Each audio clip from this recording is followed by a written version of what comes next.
Bonjour. Bonjour. Nous sommes venus à votre rencontre 2 jours après le départ du porte-avions le Charles de Gaulle. Il est parti en Méditerranée orientale. Quelle est sa mission?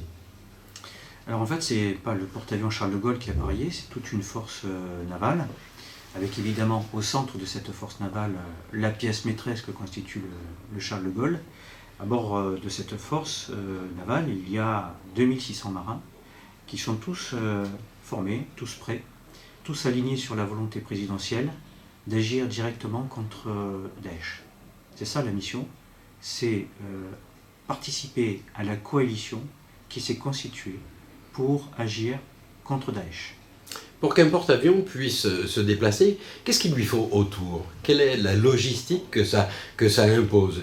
Il y a un sous-marin nucléaire? Alors la France a un outil exceptionnel avec le porte-avions qui dispose de tous les attributs de la puissance.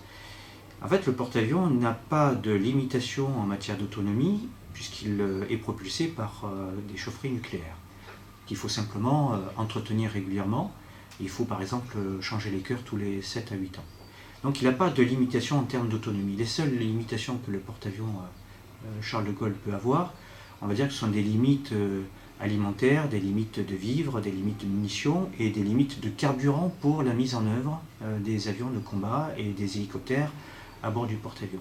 Et donc le flux logistique est garanti par un bâtiment de commandement et de ravitaillement, en l'occurrence la Marne, qui va permettre à cette force aéronavale de durer à la mer. Et c'est la Marne qui alimentera le porte-avions en vivres, en munitions et en carburant pour les airs. C'est à comprendre qu'on ne connaît pas la date de retour. Ah non, là les 2600 marins qui sont prêts et déterminés, tous alignés sur la volonté présidentielle d'agir efficacement contre Daesh, sont partis en mission. Ils ne savent pas aujourd'hui quelle est la fin de cette mission. Il est donc à comprendre que les 2600 marins ne seront pas à Toulon pour Noël. Ah non, clairement, là, cette force navale a appareillé de Toulon. Elle est partie pour un certain temps, elle est partie pour durer. Il faut maintenir cet effort dans le cadre à la fois de la coalition et en complément du dispositif de l'armée de l'air qui a déjà été engagé et qui a commencé à intensifier ses frappes sur la Syrie. Et cette capacité supplémentaire apportée par la Marine nationale va contribuer à tripler l'effort militaire contre Daesh dans les jours qui viennent. Quels sont les risques sur l'eau? Daesh n'a pas de flotte? Non, Daesh n'a pas de flotte, mais le porte-avions, lui, peut agir dans la profondeur des terres avec des avions qui peuvent être déployés sur des distances d'environ 600 nautiques par rapport au porte-avions.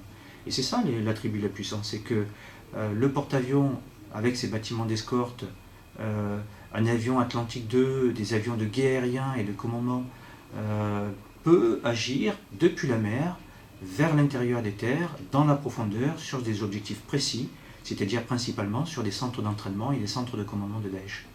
C'est aujourd'hui les principales cibles. Ah oui, évidemment, la coalition a, on va dire, un catalogue d'objectifs. Il y a une coordination qui est en train de se mettre en place pour que cette coalition puisse agir de façon unifiée, de façon coordonnée, de façon efficace sur Daesh, sur les centres de gravité de Daesh. Bien écoutez, je vous remercie.